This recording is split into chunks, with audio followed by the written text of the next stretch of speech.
இன்னைக்கு நம்ம திரைவிமர்சன நிகழ்ச்சியில் இயக்குனர் அஜய் ஞானமுத்து இயக்கத்தில் வெளியே வந்திருக்கிற டிமாண்டி காலனி பார்ட் 2 படத்தை பற்றி பார்க்க போகிறோம். இந்த படத்துடைய கதையை பற்றி பார்த்தோம்னா, படத்துடைய ஆரம்பத்தில் ஹீரோயினுடைய ஹஸ்பண்டே இறந்துடுறாரு.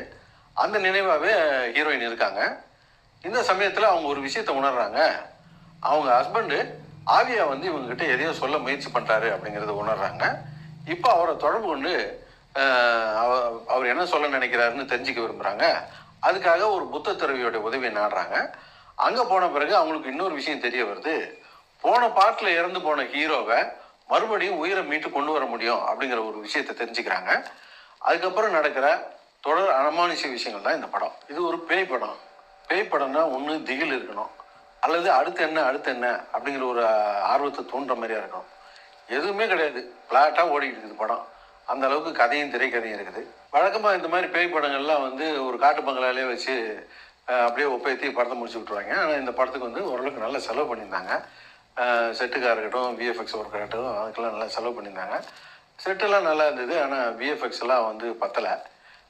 அதே போல் படத்தில் தேவை இருக்கோ தேவையில்லையோ படம் பூரா மியூசிக் போட்டு வச்சுருந்தாங்க. நம்ம கூட படம் பார்த்த சில பேர் கூட ஒரே இறைச்சல் சத்தமாக இருந்தது மியூசிக்கை போட்டுன்னு. அதில் படத்தில் ஒன்றும் விஷுவலில் இல்லை, மியூசிக்கை போட்டு தான் ஓரளவுக்கு தேத்த வேண்டியதாக இருந்தது. அந்த வகையில் மியூசிக் போட்டது சரிதான்றது எங்களுடைய கருத்து. மற்றபடி இந்த படத்தை பற்றிலாம் பேசுறதுக்கு எதுவுமே இல்லை.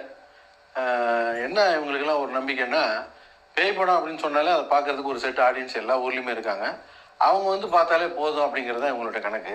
இப்போ உதாரணத்துக்கு சொல்ல போனால், சமீபத்தில் அரண்மனை 4ன்னு ஒரு காட்டு முக்க படம் வந்துச்சு. ஆனால் பெரிய வசூல் பண்ணிடுச்சு. அப்புறம் இந்த படம் மட்டும் என்ன வசூல் பண்ணாமல் விட்டுற போது. ஆனால் இந்த ஜென்ரல் ஆடியன்ஸ் நிலைமை தான் ரொம்ப மோசம்.